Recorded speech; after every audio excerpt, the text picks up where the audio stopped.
జై కిషన్ జై జవాన్, రైతే రాజు అని చెప్తారు కానీ అవి మాటలకు మాత్రమే పరిమితం.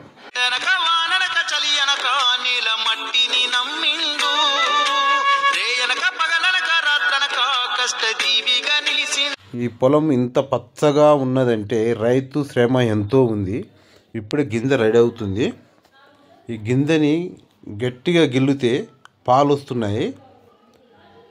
మనం అన్నం కాక వండిన తర్వాత పలుకు ఎలా ఉంటుందో అలా ఇప్పుడే చిన్న పలుకు తయారవుతుంది.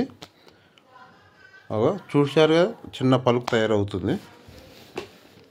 ఈ పొలానికి టైం టు టైము నీళ్లు పెడితేనే ఇలా పచ్చగా ఉంటుంది. రైతు ఎంతో శ్రమ పడతారు. దుక్కు దున్ని, నారు పంచి, నాటేసి, మందు చల్లి, మందు కొట్టి ఎంతో శ్రమ పడితే తప్ప ఈ పొలం ఇంత పచ్చగా ఉండదు.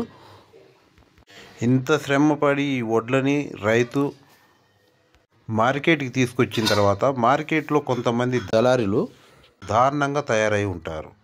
వాళ్ళు చెప్పిన రేటుకు మాత్రమే రైతు అమ్మాలి. రైతు చెప్పిన రేటుకు వాళ్ళు కొనరు. ఎన్ని బాధలున్న కన్నీళ్లు కార్చావు, ఆకలి మర్చినవా. వరి కూడా కంప్లీట్ అయినట్టే. తడి మానిపారంటే నీళ్లు పెట్టరు. ఒక 10 రోజులు 15 రోజుల దాకా నీళ్లు పెట్టరు.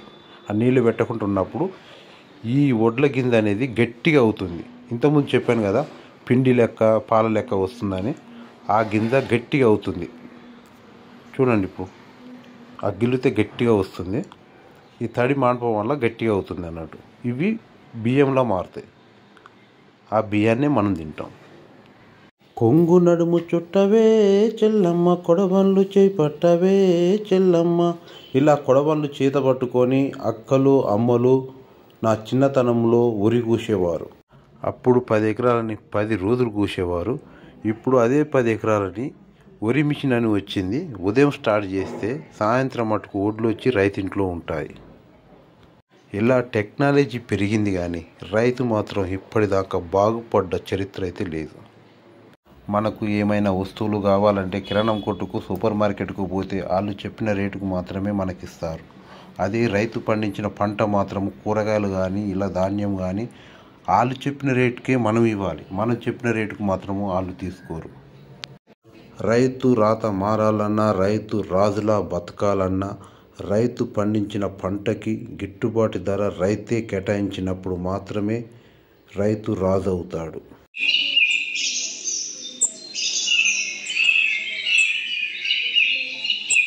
ఇంట్లో కూర లేదా బుజ్జి? మన ఇంట్లో పరిస్థితి తెలుసు కదా.